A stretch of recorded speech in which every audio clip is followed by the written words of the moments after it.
Al-Quran untuk dihafal. Saya memiliki harapan yang sangat tinggi.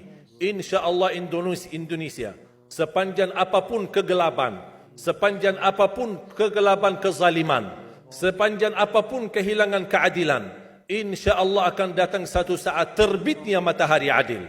Dan InsyaAllah Indonesia akan menjadi negara Al-Quran. Saya bisa meyakinkan gitu karena saya telah merasakan bagaimana di Turki. Turki negara sekuler yang ratusan tahun serangi Islam, ratusan tahun menabaikan Islam, tidak boleh kumandangkan azan dalam bahasa Arab, tidak boleh ada rumah tahfiz, tidak boleh ada pesantren, tidak boleh belajar agama, tidak diberikan anak-anak kita bisa belajar dengan sendirinya Al-Quran. Semuanya dilarang dengan keras, bahkan terancam orang-orang yang melanggar aturan itu. Allah Subhanahu wa taala melahirkan seorang presiden yang bisa membaca Al-Quran. Coba buka di YouTube bacaan Erdogan bagaimana. Itu dilahirkan dari negara sekuler. Saya bisa meyakinkan insya-Allah 1 juta menghafal Al-Quran.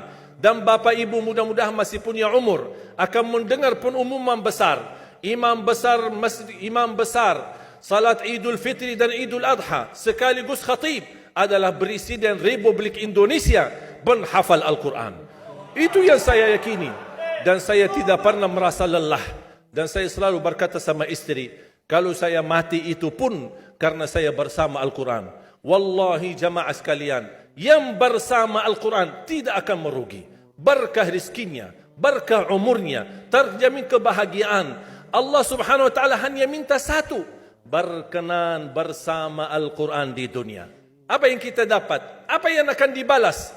Akan Al-Quran temani kita di dunia, akan temani kita saat sakratul maut, akan temani kita di kuburan membela kita, akan menemani kita saat kita dibangkit oleh Allah, akan menemani kita saat hisab, akan menemani kita saat berjalan di atas sirat yang sangat tipis dan panjang, bahkan tajam jalanannya. Begitu sampai ke surga, apakah Al-Quran melepas? Tidak akan melepas.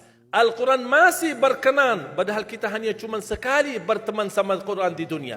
Dia begitu luar biasa panjangnya bertemanan sama kita sampai ke surga. Bahkan akan temani kita masuk surga.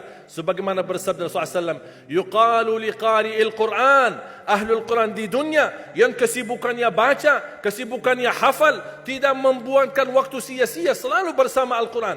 Allah suruh dia, bacalah dalam surgamu, naik derajatmu. Baca, naik lagi, tambah lagi baca, naik lagi. Sampai di posisi mana pun anda berhenti baca, disitulah posisimu di dalam surga. Bagaimana kata Siti Aisyah di riwayat Imam Muslim, jumlah tingkatan-tingkatan dalam surga Allah sesuai jumlah ayat Al-Quran.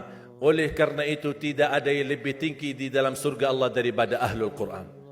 Cukuplah bahagia Ahlul Quran ketika di hari kiamat dipanggil. Semua manusia dibangkitkan oleh Allah. Malaikat memberikan pengumuman, mana Ahlul Quran? Berdiri, rapat, berdekatan. Mereka maju. Mau bawa kami ke mana? Kalian terpilih menjadi orang yang terdekat sama Allah. Karena Ahlul Quran adalah keluarga Allah Subhanahu wa taala.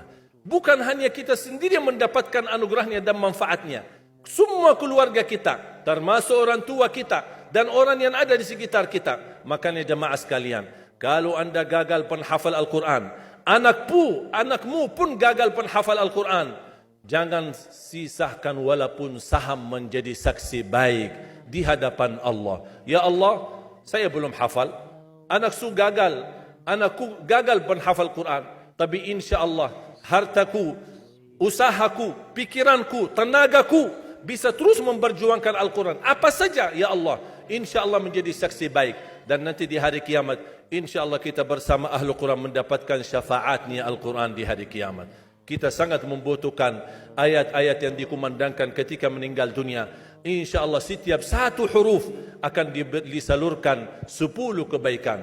Mudah-mudahan semua yang hadir diberikan kemuliaan dan keanugerah dari Allah menjadi Ahlul Quran, penghafal Al-Quran, penghayati Al-Quran, para pencinta Al-Quran, berakhlak-akhlakul Quran. Ya Allah, aku mohon atas izinmu ya Allah, kami bersama-sama bertemu di masjid ini. Berilah kepada kami kemuliaan bersama-sama bersama Ahlul Quran di dalam surgamu ya Allah, ya Dzal Jalal wal Ikram, ya Arhamar Rahimin, ya Arhamar Rahimin. Anugerahlah kepada kami anak dan keturunan penghafal Al-Quran, anak dan cucu penghafal Al-Quran yang mampu menjaga nama baik keluarga kami, yang mampu membanggakan kami di hadapan-Mu hari kiamat, yang mampu menhadiahkan mahkota untuk kedua orang tua kami.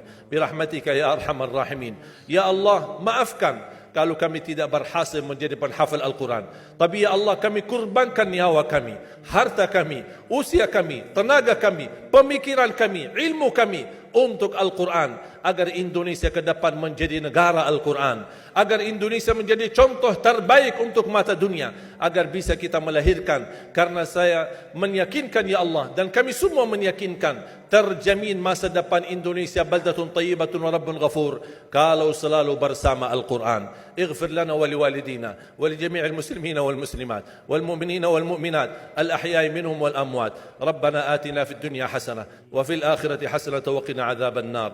وصلى الله على سيدنا ونبينا محمد وعلى آله وصحبه وبارك وسلم والحمد لله رب العالمين. سبحانك اللهم وبحمدك أشهد أن لا إله إلا أنت أستغفرك وأتوب إليك.